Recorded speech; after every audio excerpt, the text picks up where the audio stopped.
Kata-kata adalah doa. Terima atau tidak terima, saat ini bisa jadi periode terbaik bagi bangsa Indonesia. Faktanya ada 24 bilioner di tahun 2019 ini di Indonesia, yaitu mereka yang memiliki kekayaan bersih di atas 1 miliar dolar atau lebih dari 14 triliun. Selain itu, ada 57 ribu miliarder atau mereka yang memiliki kekayaan di atas 1 juta dolar, sekitar 14 miliaran. GDP Indonesia adalah 1.000 billion dolar dengan pertumbuhan miliarder di Indonesia diasumsikan 5% per tahun. Yang jadi pertanyaan, kapan Indonesia memiliki 100 bilioner? Pertanyaan berikutnya, kapan Indonesia punya 1.000 bilioner? Ada hal menarik di dunia psikologi modern yang menyatakan korelasi atau hubungan antara bahasa dan realita. Bahasa adalah susunan kata-kata. Cara merangkai kata-kata namanya bicara. Gabungan bicara verbal, intonasi, pemilihan kata-kata, gerak tubuh atau body language, mikroekspresi wajah, dan pergerakan mata namanya alat komunikasi. Sebelum menjawab pertanyaan tersebut, mohon sahabat memahami dulu sedikit keilmuan aplikasi psikologinya. Dalam dunia kehidupan sosial manusia atau peradaban yang kurang lebih usianya saat ini 20.000 tahun, kata-kata adalah bentuk yang selalu lahir belakangan. Sains atau ilmu pengetahuan terjadi lebih dulu. Peristiwa terjadi dulu, baru kata-kata lahir. Contoh, kata selfie. Kata-kata ini baru ada di tahun 2013 di dunia ini. Kemudian, tahun 2015 ada kata-kata baru, yaitu wifi, untuk foto sendiri, swafoto bersama-sama.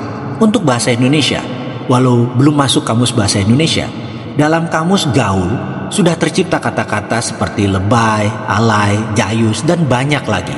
Kata-kata ini muncul setelah ada peristiwa atau ada ilmunya. Penemuan baru menciptakan kata-kata vocabulary baru. Jadi kalau Anda dibawa ke mesin waktu, masuk ke zaman Budi Utomo tahun 1908, orang-orang zaman itu mungkin menganggap Anda adalah orang asing di dalam komunikasi. Padahal Anda asli penduduk kampung Senen, di bilangan Salemba misalnya. Anda mengerti mereka bicara apa, tapi belum tentu mereka mengerti Anda sedang bicara apa. Kembali ke pertanyaan tentang korelasi kata-kata dengan fakta. Jadi begini, mengapa dua bangsa besar Amerika dan Cina punya banyak bilioner? Jawabannya, ternyata dua bangsa ini memiliki nama atas istilah orang kaya atau memiliki kosakata untuk mendeskripsikan orang ultra kaya tersebut.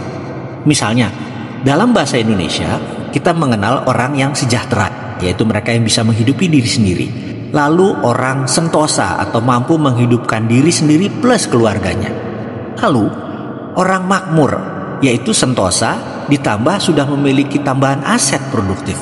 Lalu orang kaya, yaitu memiliki banyak aset. Setelah itu berhenti kata-katanya alias habis, tidak ada kata-kata lagi. Inilah penyebab pikiran manusia Indonesia kebanyakan berhenti di kata kaya, lalu meminjam istilah asing seperti konglomerat sebagai orang super kaya. Namun ini bahasa adopsi, karena arti konglomerat sebenarnya bukan orang yang memiliki aji dana atau kelebihan duit, seorang yang banyak duit atau kaya raya, tapi konglomerat adalah orang yang punya banyak jaringan bisnis. Sementara orang super kaya belum tentu harus memiliki jaringan bisnis. Dalam bahasa Cina, kita kenal kata taipan untuk orang super kaya. Dalam bahasa Inggris atau Amerika terkenal dengan istilah sugar baron untuk raja gula. Ada juga properti mogul untuk raja properti. Ada tycoon, ada bilioner, ada big whaler, ada big boy. Dan banyak istilah yang memberikan arti spesifik simbol kekayaannya dari mana.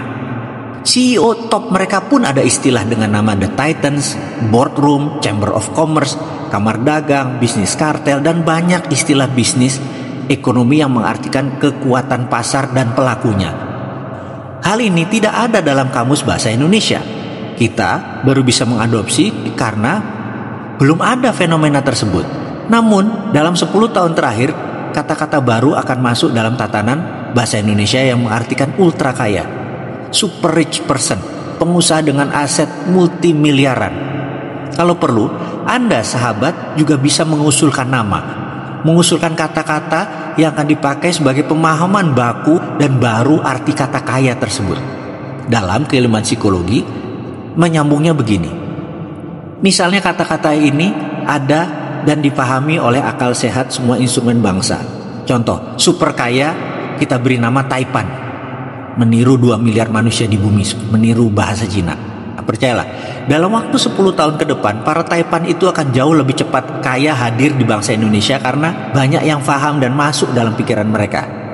Inilah yang membuat saya berpikir tentang apa yang terjadi di bangsa Indonesia saat ini, yaitu sehubungan dengan lagu kebangsaan Indonesia, yaitu Indonesia Raya. Lagu ini diciptakan Wage Rudolf Supratman dengan 3 stanza. Bagi saya, yang beliau gubah merupakan sebuah nubuah luar biasa. Saat ini kita selalu menyanyikan stanza 1. Perhatikan syairnya. Di sini kita dapat kata-kata Indonesia tanah tumpah darahku. Kalimat itu membuat arti apa? Sampai sekarang bangsa Indonesia masih tumpah darah, cekcok di mana-mana.